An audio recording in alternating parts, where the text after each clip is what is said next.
Monsoon trough उत्तर में जा रही है और उसके चलते जो बारिश का जोर है वो अब मध्य भारत से आगे बढ़ते हुए उत्तर की तरफ पहुंच गया है।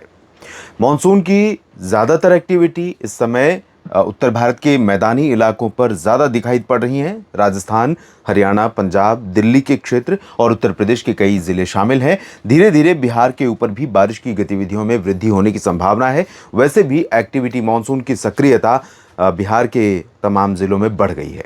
स्वागत है आप सभी का नेशनल वेदर बुलेटिन आप देख रहे हैं मौसम तक यूट्यूब चैनल पर। इस वीडियो में बात करेंगे अगस्त के पहले दिन यानी 1 अगस्त के दिन के मौसम की, देश भर के मौसम की। नेशनल वेदर बुलेटिन है जिसे आप देख रहे हैं मौसम तक यूट्यूब चैनल पर और मैं हूं देवेंद्र त्रिपाठी। तो दोस्तों, सबसे पहले मौसमी सिस्टम की बात करें, जो सबसे प्रोमिनेंट है वो है मानसून की अक्षीय रेखा और वो इस समय श्रीगंगानगर और रोहतक इधर आगे बढ़े तो उत्तर प्रदेश में बांदा और मध्य प्रदेश में सीधी होते हुए आगे बढ़कर रांची होते हुए डायमंड हार्बर बंगाल की गंगे पश्चिम बंगाल में और उसके बाद बंगाल की खाड़ी तक बनी है।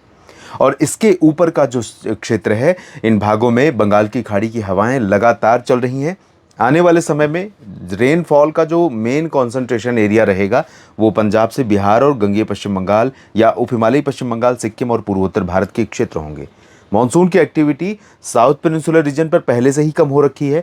धीरे धीरे यहाँ पर बारिश थोड़ा सा बढ़ने वाली है। दक्षिण भारत के क्षेत्रों में तमिलनाडु, आंध्र प्रदेश के रायलसीमा रीजन या तटीय क्षेत्रों और कर्नाटक तथा केरल के भागों पर बादल यहाँ पर अभी भी आ रहे हैं। कल पुदुचेरी में भी थोड़ा सा एक्टिविटी बढ़ने की संभावना इस पूर्वी क्षेत्रों में है और धीरे धीरे जो मध्य भारत का रीजन है यहाँ पर बारिश कम होती जा रही है। ओडिशा, छत्तीसगढ़, मध्य प्रदेश, महाराष्ट्र, गुजरात, तो इन भागों में बारिश जो कम होगी उसका कितना प्रभाव या कब तक रहेगा और साथ में ये जो शिफ्ट है, मानसून की ट्रफ का शिफ्ट है, उत्तर की तरफ जाना है, हवाओं का शिफ्ट होना है, इसका कितना इम्पैक्ट पड़ेगा देश के मौसम पर, आइए जानते हैं इस वीडियो में। सबसे पहले हमने मौसमी सिस्टमों की बात की और अब उस रीजन को कवर करेंगे जहां पर बरसात होने की संभावना अगले 24 घंटों में नजर आ रही है। मॉडल यहां पर जो इंडिकेट कर रहा है इसमें बहुत ज़्यादा फेरबदल होने की गुंजाइश मुझे भी नहीं दिखाई पड़ रही है। संभावना यह है कि राजस्थान के ऊपर जो बादल पश्चिमी क्षेत्रों पर अभी भी दिखाई पड़ रहे हैं, जोधपुर, जैसलमेर के उत्तरी रीजन, बीकानेर और आसपास के भागों पर जो बादल आज दिखाई पड़ रहे हैं वो धीरे धीरे उत्तर की तरफ शिफ्ट हो रहे हैं।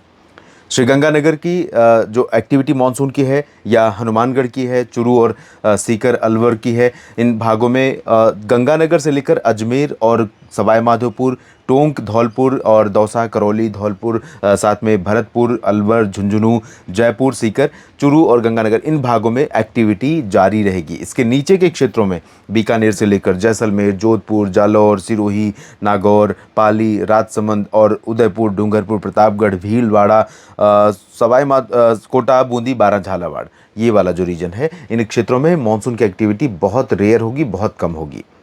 राजस्थान के ऊपर के क्षेत्रों में पंजाब और हरियाणा, दिल्ली और उत्तर प्रदेश, यहाँ पर गतिविधियाँ हो रही हैं और यहाँ पर गतिविधियाँ अगले 24 घंटों में भी यानी 1 अगस्त के दिन भी अमृतसर और लुधियाना, बरनाला, मोगा, पटियाला से लेकर मनसा, संगरूर से लेकर हिसार, सिरसा, फतेहाबाद, करनाल और रोहतक, साथ में उत्तर में अंबाला, यमुनानगर, चंडीगढ़ और कुरुक्षेत्र, कैथल से लेकर नीचे सोनीपत, पानीपत, रेवाड़ी, चरखी दादरी, झज्जर, महेंद्रगढ़, गुरुग्राम, फरीदाबाद, पलवल, दिल्ली, इन सभी जगहों पर भी संभावित रहेंगी। हालांकि यहाँ पर आप देखिए थोड़ा सा ब्लैंक दिखाई पड़ रहा है, 2 पैच अलग अलग बनेंगे, इधर से पैच बनेगा, इधर WD का इम्पैक्ट है, थोड़ी सी हवा इधर से भी आ रही है तो इस वजह से इधर का पैच हो सकता है कि रोहतक और नीचे की तरफ रेवाड़ी और महेंद्रगढ़, चरखी दादरी, झज्जर, गुरुग्राम, फरीदाबाद, पलवल, दिल्ली, NCR में ज़्यादा इम्पैक्ट ना दिखाए। लेकिन क्योंकि दोनों तरफ से पैच बनेंगे, राजस्थान के ऊपर भी पैच रहेगा तो तीनों तरफ से घिरा हुआ ये क्षेत्र बिल्कुल बारिश शून्य रहेगा, यानी इन भागों में बारिश नहीं होगी ऐसा नहीं है। और दोस्तों, इधर उत्तर प्रदेश के क्षेत्रों में अगर हम देखें तो यहाँ पर अभी भी तराई वाला जो क्षेत्र है, पूर्वी रीजन, अयोध्या के ऊपर कुशीनगर, देवरिया और बहराइच, गोंडा, बस्ती, बलरामपुर, अंबेडकर नगर या बलिया, आजमगढ़, जौनपुर का, यहाँ पर आप देखें तो उत्तरी क्षेत्रों में, उत्तर पूर्वी रीजन में बहुत ज़्यादा बारिश नहीं संभावित है। लेकिन कई जगहों पर एक्टिविटी यहाँ पर बढ़ रही है और बढ़ी है। बीते 24 से 48 घंटों में 2-3 दिनों में कह सकते हैं बारिश हुई है और आने वाले 24 घंटों में भी बरसात यहाँ पर बढ़ेगी और ये सिलसिला 1 ही 2 दिन के लिए नहीं है, ये चलेगा अभी कुछ दिनों तक, क्योंकि मानसून ट्रफ यहीं पर अभी स्टेशनरी रहेगी। यहाँ पर सोनभद्र और मिर्ज़ापुर, भदोही से लेकर वाराणसी, चंदौली, मऊ, गाजीपुर, आजमगढ़, आगे की तरफ प्रतापगढ़, कौशाम्बी, फतेहपुर और प्रयागराज समेत सुल्तानपुर समेत अयोध्या, लखनऊ, कानपुर नगर, कानपुर देहात, बांदा, चित्रकूट, झांसी, ललितपुर में बहुत चांस नहीं है, झांसी और जालौन समेत इधर बहराइच से लेकर सीतापुर, लखीमपुर खीरी और बरेली, शाहजहांपुर, पीलीभीत समेत मेरठ, मुरादाबाद, सहारनपुर के क्षेत्रों में सभी जगहों पर बरसात के आसार दिखाई पड़ रहे हैं। उत्तराखंड और हिमाचल में भी बारिश पैचेज में बढ़ेगी। धर्मशाला और शिमला या देहरादून और नैनीताल, इन जो पॉपुलर हिल स्टेशंस हैं, इन भागों में कहीं कहीं पर मध्यम से भारी बौछारें गिर सकती हैं। और नीचे की तरफ चांसेस हैं ज़्यादा, ऊपर की तरफ कम है। जम्मू कश्मीर में बहुत ज़्यादा नहीं, लेकिन हल्की से मध्यम बौछारें गिर सकती हैं। लद्दाख और गिलगित बाल्तिस्तान, मुजफ्फराबाद में बारिश होने की संभावना यहाँ पर दिखाई दे रही है। इधर बिहार, झारखंड और पश्चिम बंगाल के गंगीय और उप हिमालयी भागों में तथा पूर्वोत्तर भारत के अरुणाचल प्रदेश, असम और मेघालय, नागालैंड में कई जगहों पर मध्यम से तेज बौछारें गिर सकती हैं। मणिपुर, मिजोरम, त्रिपुरा में भी बारिश की उम्मीदें हैं। सिक्किम और उप हिमालयी पश्चिम बंगाल में भी संभावना है। सिक्किम और मणिपुर, मिजोरम, त्रिपुरा में बहुत ज़्यादा चांस नहीं है, लेकिन काफ़ी एक्टिविटी इन भागों पर काफ़ी दिनों से बहुत ज़्यादा नहीं हो रही थी, लेकिन यहाँ पर नमी का प्रवाह रहेगा, बादल बनेंगे मानसून के और बरसात हो सकती है। यहाँ उप हिमालयी पश्चिम बंगाल में सिलीगुड़ी, जलपाईगुड़ी, दार्जिलिंग में बारिश के आसार दिखाई पड़ रहे हैं। इधर मध्य भारत की तरफ देखें तो मध्य और दक्षिण भारत के अधिकांश भागों पर मानसून की एक्टिविटी लगातार रिड्यूस हो रही है। और मध्य प्रदेश में साथ ही छत्तीसगढ़ और ओडिशा के भी कई ज़िलों में लोगों को इंतज़ार मानसून के थोड़ा सा शांत होने का है, क्योंकि इन 3 राज्यों में काफ़ी एक्टिविटी लगातार होती रही है। सभी ज़िलों में नहीं, लेकिन ज़्यादातर जगहों पर।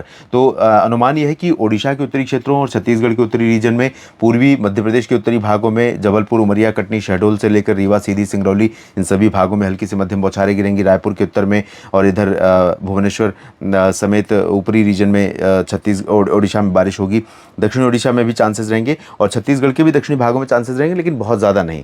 इधर पश्चिमी मध्य प्रदेश और गुजरात तथा महाराष्ट्र में, विदर्भ, मराठवाड़ा, मध्य महाराष्ट्र में मुख्यतः शुष्क मौसम की संभावना है, लेकिन नमी का प्रवाह बना हुआ है और टेम्परेचर बढ़ेगा जब बरसात नहीं होगी, और जहां पर बादल कम होंगे वहां पर टेम्परेचर बढ़ेगा।